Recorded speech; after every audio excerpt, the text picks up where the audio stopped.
Jadi si cowoknya ini Lex, dia ngumpulin Hmm. selama 3 tahun itu bon-bon yang selama dari awal pacaran sampai dia putus terakhir. Selama 3 tahun lu bayangin, itu ditagih semua dong sama ceweknya. Terus yang gue bilang, Hmm. serius tuh Hmm. cowok, cowok lu begitu? Iya katanya.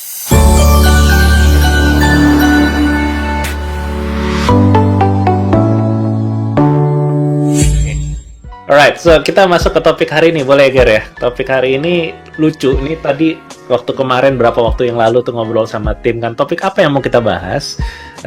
Gue selalu bilang di topik talk show ini kita ngambil yang nggak teoritis yuk, kita ngambil keadaan lapangan yuk, gitu loh. Jadi talk show-nya kita pengen bicara tentang hal-hal yang ada di lapangan. Nah, salah satu topik yang muncul adalah tentang masalah pinjam-pinjaman duit. Ini sering terjadi nih, baik konteksnya PDKT, atau pacaran, atau bahkan sudah berumah tangga juga gitu. Pasti di setiap fase-fase itu kan ada treatment yang berbeda, ada etika yang berbeda lah. Ya. Kalau lo pribadi, pernah nggak ada pengalaman lu mungkin gitu, atau orang yang dekat banget sama lu terus mengalami kondisi rumit gara-gara ada masalah pinjem-pinjeman duit ini dengan pasangan atau gebetan? Ada nggak?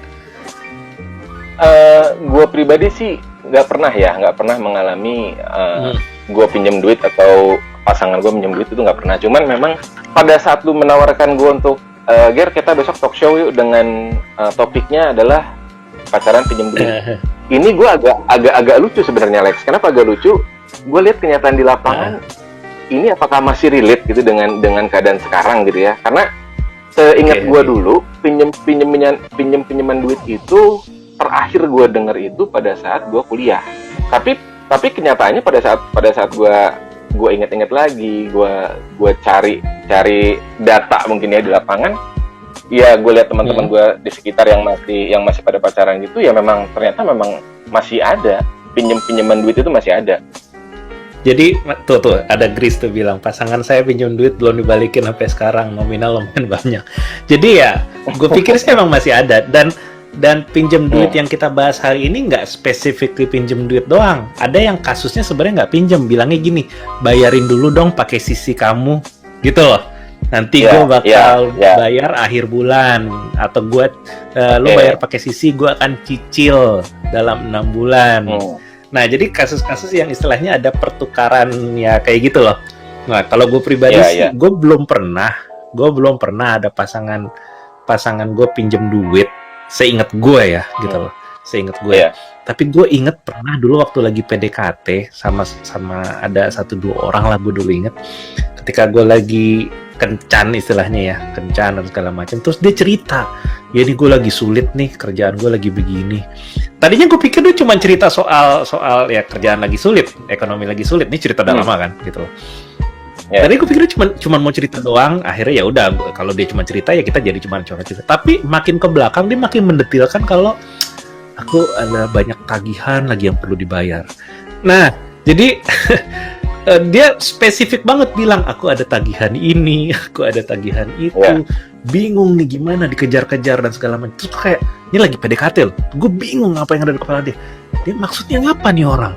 Kita lagi PDKT, terus udah langsung ngangkat-ngangkat gue punya kesulitan keuangan. Lu apa? Lu sugar baby gitu, minta untuk dibayarin atau apa? Ini PDKT ya, gitu loh. Jadi gue pernah ngalamin seperti itu, dan gue nggak tahu gimana sih respon orang-orang kalau ada dalam posisi kayak gue tempo hari ini. Sekalian gue lempar juga ke floor nih, teman-teman, sebelum Gary komentar. Kalian pernah nggak deket sama seseorang, terus dia sudah mengeluarkan kode-kode kayak sedang kesulitan keuangan, minta tolong dibayarin sedikit, atau pinjam cuman 50.000 mau beli pulsa gitu loh. 50.000 kan kecil lah zaman sekarang ya. Pernah nggak kalian ada kayak gitu, dan respon kalian seperti apa selama ini? Ya. Nah, kalau Ger, lu komentar lu gimana soal ada orang yang berani minta kayak gitu padahal masih kencan? Kayak gimana, Pak? Oke, gue jadi ingat satu cerita, Lex. Satu cerita ini sebenarnya lucu, dan ini temen gue waktu gue kuliah, gitu ya. Temen gue cewek, kebetulan temen gue cewek. Dia pacaran 3 tahun. Dia pacaran 3 tahun dengan cowoknya. Dan pada saat dia putus, dia bilang, gila ya mantan gue, katanya gitu. Jadi si cowoknya ini, Lex, dia ngumpulin selama 3 tahun itu bon-bon yang selama dari awal pacaran sampai dia putus terakhir. Selama 3 tahun lu bayangin. Bon makan, apa namanya? Tiket nonton bioskop gitu kan, sampai selama 3 tahun. Di situ gue berpikir, ini mungkin maksud dia tuh lucu-lucuan kayak, oh pertama kita kencan itu di sini di restoran anu, kita pernah nonton film anu ABC segala macam kan. Mungkin awalnya gue pikir, oh, ini lucu-lucuan. Tapi pada saat dia putus, itu ditagih semua dong sama ceweknya. Itu ditagih semua, Lex. Jadi kayak si cowoknya tuh bilang, ya udah oke, kita putus tapi ini bayar semua yang pernah kamu makan bareng aku. Terus yang gue bilang, serius tuh cowok lu begitu? Iya katanya, tagihannya gue lupa sampai berapa, dan lucunya tagihannya itu dia hitungin, jadi katakanlah misalnya 5 juta gitu ya, nah itu dia bagi 2, jadi 2,5 lu mesti bayar ke gue gitu. Itu kan gila menurut gue gitu loh. Nah, ampun. Iya. Gue nggak. Dan ini beneran terjadi, Lex. Ini bukan gua ngarang, bukan gua apa ya namanya, supaya event ini asik gitu, ngobrol kita ini asik, tapi ini beneran kejadian gitu. Beneran kejadian loh, dan ada loh gitu. Cowok sampai kayak gitu. Gue nggak tahu ini. Gue pernah denger yang mirip gitu. Ya, gue pernah ngeliat kayak gitu di online atau ceritanya orang, tapi nggak pernah terjadi dalam lingkarannya gue atau orang yang gue kenal. jadi gue percaya itu bisa terjadi banget yang kayak gitu-gitu, bisa terjadi. Ya, dan itu terjadi di lingkungan gue, di temen gue sendiri gitu. Itu kan mes banget gue gitu, anjir gila nih gitu. Oke. Itu cerita yang gue jadi relate nih dengan kenyataan yang sekarang gitu, dengan yang topik yang kita bawain. Nah, tadi nyambung ke pertanyaan lo, komentar gue tentang pinjaman duit tadi gitu.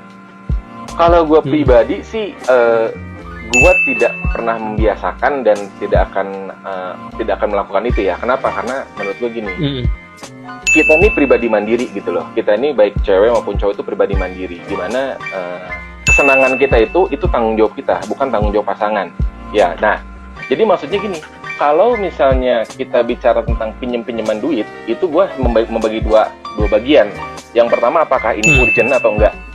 Ini urgent atau enggak? Kalau buat gue, menurut gue itu urgent itu gue akan kasih, bukan pinjemin ya, tapi akan kasih. Tapi kalau misalnya ini hubungannya dengan konsumtif, misalnya dia pengen beli baju, pengen beli sepatu, tas dan lain sebagainya, itu gue nggak akan kasih. Itu sih kalau dari gue, gitu. Nah, kenapa? Yang tadi balik tadi yang gue bilang, kita ini bertanggung jawab sama diri kita sendiri. Kita harus membahagiakan diri kita sendiri. Ketika pasangan kita pengen beli sesuatu, let's say itu baju gitu kan, baju gitu. Nah, itu bukan tanggung jawab gue sebagai pasangannya untuk memenuhi kebutuhan dia, untuk menyenangkan dia punya baju tersebut. Itu tanggung jawabnya dia gitu. Kalau gue sih gitu, Lex. Nggak tahu kalau lu sendiri gimana? Sebentar, sebelum gue komentar, gue pengen cek. Yang barusan lo cerita itu konteksnya pas pacaran atau nikah atau gimana? Biar kita jadi paham nih. Itu prinsip etika lo yang dalam konteks apa? Kalau yang gue bilang itu pada saat pacaran. Kalau misalnya nikah, itu gue agak berbeda. Karena kalau nikah itu mau nggak mau gue kasih, karena itu bentuk tanggung jawab gitu. Apalagi pada saat menikah, gue memutuskan untuk istri gue, udah lu urusan di rumah, nafkah biar urusan gue, gitu. Itu jatuhnya memang tanggung jawab. Tapi kalau pacaran, jadi ini kan kita masih. Lo bilang tadi lo pacaran ya?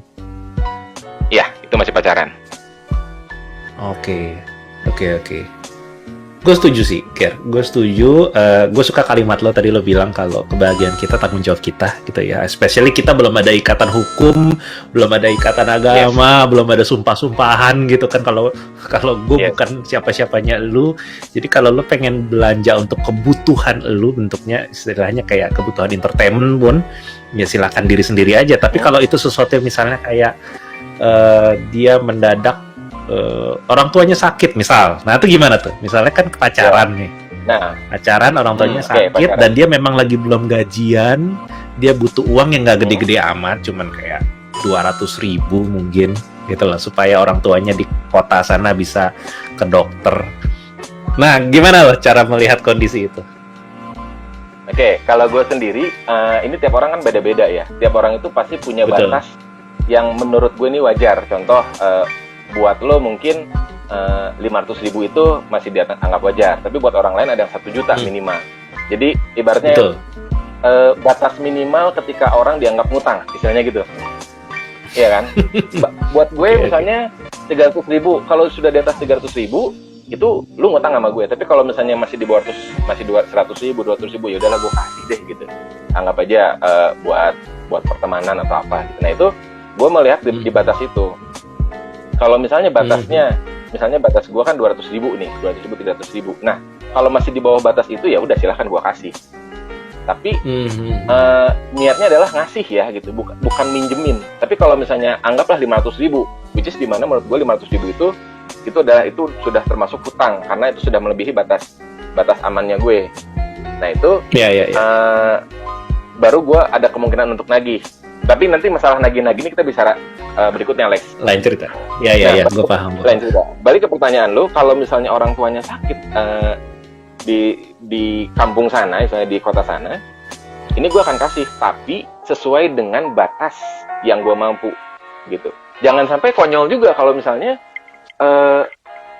gue ngasih 1 juta misalnya, orang tuanya dia bisa berobat, tapi gue jadi nggak makan gitu kan, konyol gitu menurut gue gitu loh. Sementara betul. Gue juga butuh hidup.